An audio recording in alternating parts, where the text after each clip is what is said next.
नृपेंद्र जी, हरियाणा और पंजाब में पानी का जो बंटवारा है वो एक ऐसा मुद्दा है जो वर्षों से चला आ रहा है। पिछले कुछ समय से जब ये आंदोलन, किसान आंदोलन चला, तो भारतीय जनता पार्टी के नेताओं ने कहना शुरू कर दिया कि पहले पंजाब हमारा पानी दे। लेकिन इसी दौरान आपने एक अलग थ्योरी पेश की और वो थ्योरी है इराडी ट्रिब्यूनल की। तो वो पूरी कहानी क्या है? मतलब कैसे सुप्रीम कोर्ट के बस में नहीं है हमें पानी देना? ये एक इतनी सिंपल सी बात है जिसको बहुत ज़्यादा उलझा के रखा हुआ है।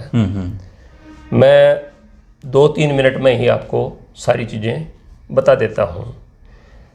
कॉन्स्टिट्यूशन ऑफ इंडिया का आर्टिकल 262 जी 262 सेक्शन में ये स्पष्ट तौर पर लिखा हुआ है कि दो राज्यों के बीच यदि कोई पानी का बंटवारा, कोई पानी का मुद्दा है, तो या तो सेंट्रल गवर्नमेंट दोनों राज्यों को बिठा के अवार्ड करे, जी जैसा 1976 में इंदिरा जी ने अवार्ड एक बार कर भी दिया था, जो नहीं माना था पंजाब हरियाणा जी। में।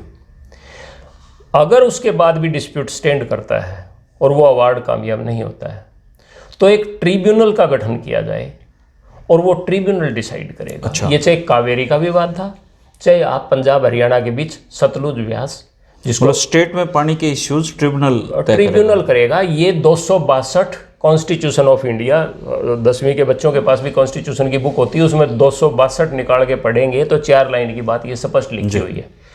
ये साबित करती है कि सुप्रीम कोर्ट को पानी के बारे में, दो राज्यों के बीच पानी का जो फैसला होना है उसके बारे में डिसाइड करने का अधिकार ही नहीं है। ये अपने आप में एक बहुत बड़ी बात है कि आप कहीं भी हरियाणा में अगर पॉलिटिकल लोगों के पास जाओगे, इवन इलेक्टेड लोगों को भी मैं चैलेंज करता हूं, तो वो ये कहेंगे पानी का तो फैसला हो लिया। SYL नहर बनाने का फैसला हुआ है, पानी का नहीं हुआ, पानी का फैसला नहीं हुआ है। और पानी का फैसला करने का अधिकार ट्रिब्यूनल को है। अच्छा। और इसको लेके 1986 में एक ट्रिब्यूनल का गठन हो गया था, हुआ था हरियाणा पंजाब के बंटवारे। राजीव लोंगोवाल समझौता जो हुआ, उस राजीव लोंगोवाल समझौते को एग्जीक्यूट करने के लिए ट्रिब्यूनल का गठन हुआ। उसकी धारा 9(1) और 9(2) का जिसमें फैसला करना था पानी के बारे में जी। और उस ट्रिब्यूनल का नाम था रावी व्यास वाटर्स ट्रिब्यूनल। उसका कार्यालय, मैं ये आपको ऑफिशियली बता रहा हूँ, उसका कार्यालय आज 6 मार्च 2020 को उसका कार्यालय RK पुरम सेक्टर 7 नई दिल्ली में है। अच्छा, इराडी ट्रिब्यूनल का कार्यालय। और उस कार्यालय के फोटो फ्रंट के जो बोर्ड लगा हुआ है वो मेरे पास हैं जी। वो भी मैं आपको व्हाट्सएप कर दूंगा, आवश्यकता पड़ी तो उसमें कर्मचारी भी और हैं? उसमें स्टाफ बैठता है। तो जो ट्रिब्यूनल के सदस्य हैं उनका क्या? ट्रिब्यूनल की जो न्यायाधिकारी जिसको बोलते हो आप, उसमें सुप्रीम कोर्ट के रिटायर्ड जस्टिस या कोई भी जस्टिस होंगे और कोई भी उनके सबऑर्डिनेट, यानी कि प्रोटोकॉल के हिसाब से राज्यों के हाई कोर्ट्स के कोई भी 2 जजेज होंगे। अच्छा। रिटायर्ड भी हो सकते हैं कोई सुप्रीम कोर्ट के। इस तरह से 3 जजेस को, जस्टिस को मिलके और एक ट्रिब्यूनल का गठन होगा। ये ट्रिब्यूनल का गठन हो गया था 1986 में, जिसका नाम था रावी व्यास वाटर्स ट्रिब्यूनल, और इसी नाम से सेक्टर 7 में बोर्ड लगा हुआ है। अच्छा। उस ऑफिस में। और इसके चेयरमैन लगाए थे जस्टिस बालाकृष्णन इराडी। अच्छा। वो इसके चेयरमैन थे। इसलिए उस वक्त के लोग, अगर 86 के लोग या उसके 2-5 साल बाद तक के बाद लोगों के अगर कोई याद दिलाओगे आप, तो वो कहेंगे इराडी ट्रिब्यूनल था जी, बना तो था, जस्टिस के नाम से बना था। हाँ। उनके एक जज जस्टिस अहमदी, AM अहमदी, वो गुजरात हाई कोर्ट के जस्टिस थे, जो 1986 में ट्रिब्यूनल के मेंबर तो बन गए, लेकिन वो एलिवेट होके सुप्रीम कोर्ट के जस्टिस बन गए थे, इसलिए वो उसके मेंबर नहीं रहे प्रोटोकॉल के हिसाब से। और उसी दिन से ये अधूरा हो गया था ट्रिब्यूनल।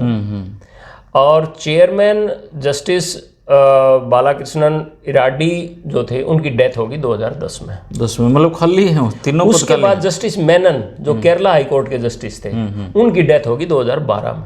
अच्छा, वो मतलब तीनों खाली हैं? तीनों खाली हैं। तो पानी हरियाणा का दिलाने के लिए इसका ट्रिब्यूनल का पुनर्गठन करना पड़ेगा केंद्र सरकार को? बिल्कुल। अच्छा। ये जो मैंने बताया कि inter state river water dispute act 1956 बना। 1956 का एक एक्ट है जो भारत सरकार का कानून है, inter state river water dispute act 1956। उसके तहत ट्रिब्यूनल का गठन होना, और ट्रिब्यूनल का गठन हो गया 1986 में। और 1986 से, और वो ट्रिब्यूनल अधूरा है अभी, जिन जस्टिस की नियुक्ति भारत सरकार करे। तो फिर ये तो बीजेपी के हाथ में ही है। हाँ, मैं यही आपको बताना चाहता हूँ कि इसीलिए ये सवाल जब मैंने उठाया, जब मुख्यमंत्री जी ने एक रैली नारनौल में की थी, जिसको पानी की रैली क्या नाम दिया गया अभी पिछले दिनों ही, जब ये किसान आंदोलन दिल्ली में शुरू हो गया था, उस रैली के फौरन बाद ही शमशेर खरकड़ा हमारे बीजेपी से चुनाव लड़ा हुआ था महम से, और उन्होंने कहा कि मैं चेवीसी के चबूतरे पर मैं पंचायत रखूंगा। तब मैंने रोहतक में बैठ के और ये बात कही थी जो आपसे मैं बात कर रहा हूँ, और उसके बाद ना तो वो महम की पंचायत हुई और ना मुख्यमंत्री जी की बहल में रैली हुई। और भारतीय जनता पार्टी ने उस दिन से ही जो जिला लेवल पर एक ये किया था कि धरने देंगे हम पानी के लिए, वो धरने भी बंद कर दिए। और ये तो विपक्ष की जिम्मेदारी बनती है कि वो कहे कि इराडी ट्रिब्यूनल के मेंबर आप पूरे करो। दुर्भाग्य की बात ये है कि आज भी हरियाणा में विपक्ष में बैठे हुए बहुत सारे चुने हुए लोग, आज की बात कर रहा हूं मैं, और सरकार में बैठे हुए लोग भी, उनको ये पता ही नहीं कि 1986 का इराडी ट्रिब्यूनल आज भी स्टैंड करता है, और उसका कार्यकाल 20 अगस्त 2021 तक का 19 अगस्त 2020 को 1 साल के लिए एक्सटेंड कर दिया। ये पार्लियामेंट में बयान दिया डॉक्टर संजीव बाल्याण ने। अच्छा। हाँ, जो वाटर रिसोर्सेज के इसके जो मिनिस्टर हैं, उन्होंने पार्लियामेंट में बयान दिया है। मतलब इराडी ट्रिब्यूनल चल रहा है, किसी को पता नहीं, स्टैंड करता है। उसके लिए जो जस्टिस चाहिए, उन जस्टिस की नियुक्ति भारत सरकार करे।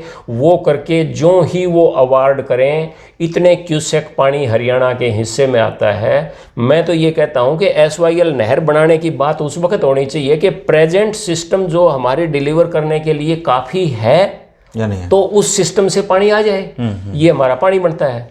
और अगर आप SYL नहर खोद के ला रहे हो और पानी का फैसला ही नहीं हुआ, और पानी की क्वांटिटी अगर हमारे हिस्से की इतनी ज़्यादा हुई कि फिर भी वो नहर अगर कम पड़ेगी तो एक नहर और बनानी पड़ेगी। ठीक बात है। और अगर प्रेजेंट सिस्टम जो भाखड़ा का या जो दूसरा सिस्टम आपका यमुना के थ्रू है, अगर इस सिस्टम से हरियाणा में जो पहले से ही पानी आ रहा है, अगर वो उस पानी को ला सकने के लिए काफ़ी है, तो SYL नहर बनाने की ज़रूरत कहाँ से रहेगी? तो ये मुद्दा तो यहीं ख़त्म हो जाता है कि सबसे पहले हरियाणा के हक का पानी कितना है ये डिसाइड करे ट्रिब्यूनल। और ये ट्रिब्यूनल डिसाइड करने के लिए रावी व्यास वाटर्स ट्रिब्यूनल का दफ्तर और स्टाफ सेक्टर 7 आरकेपुरम में बैठा हुआ है, और 1986 से बैठा हुआ है, और वो inter state river water dispute act 1956 के तहत बैठा हुआ है उनके पास, और संविधान की धारा 262 में ये मेंशन किया हुआ है। तो उनके पास तो कोई काम नहीं, 86 से खाली बैठे हुए, बिल्कुल खाली बैठे हुए हैं। मैंने टेलीफोन नंबर भी मेरे पास है उनका, और मैं पर्सनली जाके भी वहाँ। अच्छा, आपने 3 कृषि कानूनों के मुद्दे पे जी आपने भाजपा छोड़ने का ऐलान किया है जी, तो क्या आपको लगता है कि सरकार का स्टैंड 3 कृषि कानूनों पे सही है? ऐसा है, ये आप पढ़े लिखे आदमी, आपने पढ़े होंगे। मैंने पूरा पढ़ने के बाद ही मैंने ये फैसला किया कि भी मैं अब भारतीय जनता पार्टी के साथ और इन बातों को लेके अब मैं नहीं रह सकता। इसलिए मैंने भारतीय जनता पार्टी छोड़ने का फैसला सितंबर में कर लिया था, 9 सितंबर को, जब मैंने ये पढ़ के, और पंजाब में आंदोलन शुरू होने से पहले हमने ये डिस्कस कर लिया था लॉ के स्टूडेंट के साथ। मतलब किसानों के लिए घातक हैं? किसानों के लिए घातक ही नहीं, कि सच्ची बात तो ये है कि ये कॉरपोरेट के लिए बनाए गए हैं, और कॉरपोरेट जो के इंटरेस्ट पे जो ये कानून बनाए गए, इनको नाम दिया गया कि भी किसानों के लिए। अच्छा। हाँ, ये असल में कानून पूंजीपतियों के लिए, ये किसान के लिए बनाए गए कानून नहीं है, तीनों के तीनों कानून ही। और इसमें ना किसान का कोई भी किसी तरह से भी कोई भला होने वाला जी। और मोदी जी ने तो 2019 के चुनाव में जो उनका जो मेन मुद्दा था कि 2022 में हम किसान की आय दोगुनी कर देंगे, उस दिन तो ये ऑर्डिनेंस भी नहीं आए थे जी। अगर उनकी बात को हम विश्वास करके चलें तो आज है मार्च 2021, और 9 महीने बाद 2022 आ जाएगी। मोदी जी अगर कोई महीना भी 2022 का दें, तो भी वो मार्च का महीना भी दें तो 12 महीने बाकी बचते हैं। 12 महीने में मोदी जी 2019 में किए अपने वायदे के मुताबिक 2 गुनी कैसे कर देंगे? आप तो राजनीति में लंबे समय तक रहे हैं, वादे हैं, वादों का क्या एक गाना है, वो तो राजनीति पे ही लागू होता सारी चीजें हैं, पर यहाँ जो मेन जो है ना, जो चिंता की बात है वो ये है कि एक योजनाबद्ध तरीके से कॉरपोरेट किरियाना में घुसना चाहता है। अच्छा। और किरियाना के क्षेत्र में अगर कॉरपोरेट आ गया तो मैं ये कहता हूं कि इस छोटे-मोटे देश दुकानदार जो का हैं, किसान तो मरेगा बाद में। किसान से पहले वो मर जाएगा जो खरीद के खाता है, या जो पीडीएस स्कीम के तहत जिसको भी ये लगता है कि इनका तो मेरे ऊपर क्या फर्क पड़ेगा। बहुत सारे लोगों को आज भी ये लगता है कि मेरे ऊपर क्या फर्क। ये है बड़ी दुर्भाग्य की बात। और मैं रात को ही सुन रहा था, एक किसान नेता एक न्यूज चैनल के ऊपर ये बात बोल भी रहा था कि आप राजस्थान के कुछ हिस्से में जाके ये कहोगे कि भाई गेहूं किस भाव बेचोगे, तो वो कहेंगे जी 1400, और बाजरा किस भाव बेचोगे जी 1100। क्यों? एमएसपी तो है। बोले हमने पता ही नहीं एमएसपी क्या है। हिंदुस्तान में पंजाब और हरियाणा को छोड़ के या वेस्टर्न यूपी को छोड़ के बाकी कहीं ये पता ही नहीं कि एमएसपी है क्या और किस नाज की है, जबकि 23 जिनसों का भाव सरकार तय करती है। और नियम ये होना चाहिए कि भाई सरकारी बोली उस भाव से शुरू हो। वो तो मिनिमम सपोर्ट प्राइस है। लाभ तो जब मिलेगा ना, लाभकारी भाव तो जब मिलेगा उससे ऊपर मिले, पर मिनिमम सपोर्ट प्राइस का भी नॉलेज ही नहीं है।